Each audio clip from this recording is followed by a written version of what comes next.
Well, that didn't last too long.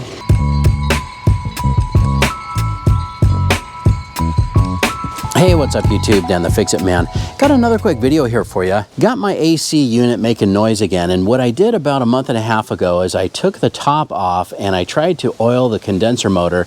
Just used some 3-in-1 oil, and it did work for about a month and a half, and it actually quieted this motor down. And we had this running quite a bit actually over the last month and a half. Nice and quiet, wasn't giving me any trouble at all. Well, the noise came back. Now somebody made a comment that there's two bearings, and I knew that, but I couldn't really get to the other bearing, which is up here in the top, or when it's flipped over, it's at the bottom, because this is a sealed motor. So what I did the other day is I just took this off again, and I drilled out the rivets that hold this motor casing together, and I was able to add oil to the upper bearing as well. And I let that soak in quite a bit before putting it all back together. And unfortunately, it still is making noise. It's quieter than it was, but it's still making noise. And I'm just convinced that the bearings are shot in this motor. So I'm going to go ahead and replace the condenser motor, and I'll show you guys how easy it is to do. Before I get into that, I just want to say thank you real quick to the sponsor of today's video, which is Seuss Cookies. So they sent me a dozen assorted cookies here. All you need to do is remove them from the packaging, put them in the oven at 350 for 4 to 5 minutes, or microwave for 10 to 20 seconds. If you want to enjoy them later, put them in an airtight container before freezing them. These were a huge hit with my family. All my kids love these, and of course everyone had their favorite. We just cut them up into little pieces so everybody could try each flavor. So if you want to pick up some of these for yourselves or for a gift, they do ship nationwide. You can go to SeussCookieCo.com. A lot of times when these motors go bad, they'll smell really bad, almost like an electrical burning smell, kind of like a telltale sign that the motor is bad. In this case, it was just our bearings that are worn out. The shaft, I'm sure, is just worn beyond oiling. We just could not get that to come back. I mean, it did quiet it down, like I said, but it's just not quiet enough for me. I'd rather just replace the motor and be done with it. All right, now we do need to make sure that there is no power to this unit. The shutoff is fairly easy to find. You can actually just follow the conduit here along the wall, and this is our shutoff right here. So we can open this up and pull the disconnect, and we'll just set that up there out of the way. All right, I'm just going to use the Malco 5/16 bit to pull all these screws out.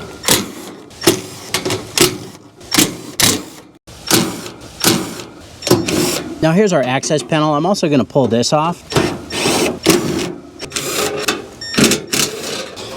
Now before I flip this over, I'm going to loosen each one of these, just break them loose. That's a 7/16, and I'm just going to use the little impact here. Okay, and then we can just pick this up, flip it over, slide the fan up and off the shaft. Now here's our replacement motor. Looks like it's the same. Most HVAC supply houses will not sell to the general public. So unless you're a licensed HVAC tech, you'll have to either find it online, or sometimes Grainger or other supply houses will sell to you. As long as you just match the specs on the motor, for example, the voltage, the RPMs, amps, horsepower, it's all the same. This is ready to put in. So I'm just gonna reach underneath, since I've already loosened all of these, and take out the nuts right here. And there we go. This should come right off, and we just want to make sure that we position that the same so that our wires are over on that side, and then we'll get all of these started. We can tighten those down completely when we flip it back over. Hand tight is fine for right now. We need to disconnect the wiring from the old motor and hook up the wiring from the new, and we'll take you down here and do that real quick. Because this is high voltage, like I said, turn off the power, but you also have stored power in our capacitor right here. One way to discharge it is you can just grab a screwdriver with an insulated handle, and you can just make sure that you rock that or touch that to all of the contacts, and it will make it so it's safe to handle. But if you're not sure, grab a little voltage pen like this, and you can go through and touch everything and just make sure that nothing is on, nothing's gonna shock you. Now it's pretty easy to do the wiring here. We're gonna use the same little plastic shield here, or the sleeve that the wiring went through.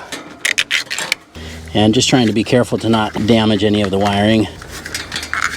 Keeps it from sagging down and getting nicked up with the fan.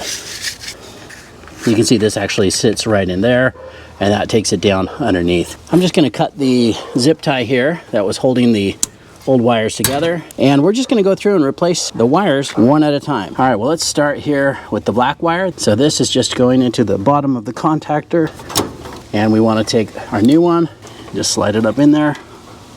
Okay, there's the first one done. All right, next we have this one right here. We're going to pull this one off of the capacitor, and let's take the new one and put that onto the capacitor. Now, by the way, it is a good idea to change the capacitor when you're changing the condenser motor, and I am going to do that. But right now, I'm just going to get all of the wiring done. I'll get rid of the old motor so it's out of the way, and then we'll just transfer these wires over to the new capacitor. I could just put them on now, but I can't really see the capacitor, so I'm going to wait until I get all of this put back on, and then we'll change that out. All right, and then our last wire here, 2 connections, one right here into the top of the contactor, and then the other connection is here on this side of the capacitor. Pull that off, get that out of the way.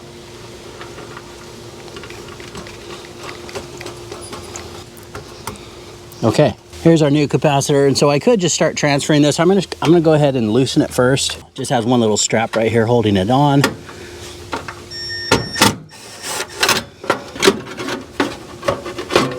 There you see, there's the old one. Now I just kind of cleaned the top off a little bit so I can see what's what. So we're gonna go ahead and just transfer these. This one's for the fan. Put that one right there. All right, this one is the C. And then the Herm or hermetic compressor is the last one. And that goes right here.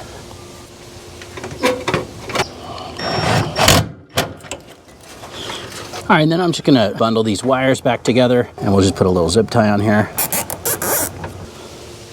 All right, then we can put the fan back on.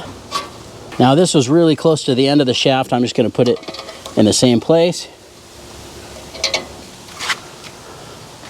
This is just super smooth, as it should be. It's brand new. So, all right, then we'll flip this over and put everything back together. I'm kind of positioning the conduit here in the back. Make sure it lines up over there where it's supposed to. Now I'm just gonna go through and tighten all of these by hand.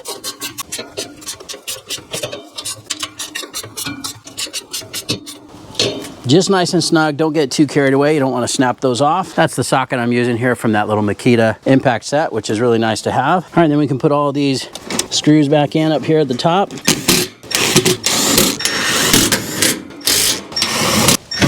All right, then we can put the cover back on. Okay, well, let's go flip that disconnect, power it back up. All right, let's go turn it on. Well, wow, what a difference. That is just a huge difference. I'm standing here and that is so much quieter than before. What a huge improvement over the old motor. I mean, these are older units, so they're not gonna be super quiet, but this is so much quieter than it was. That motor was definitely bad. You know, if your condenser motor is going bad and making some noise, I would still try the 3-in-1 oil trick. It may work for you, it may last longer. It did work, you know, for about a month and a half for us, but it really just didn't cut it. Even though I tried taking apart the motor and oiling the other side, that just didn't work for me this time. It might work for you, so it's not something that I would discourage you from trying. Just know that you still might end up having to buy a condenser fan motor, and it really isn't that big of a job to swap that out. Now, I can't say I was too upset to have to change that condenser fan motor or buy the new one.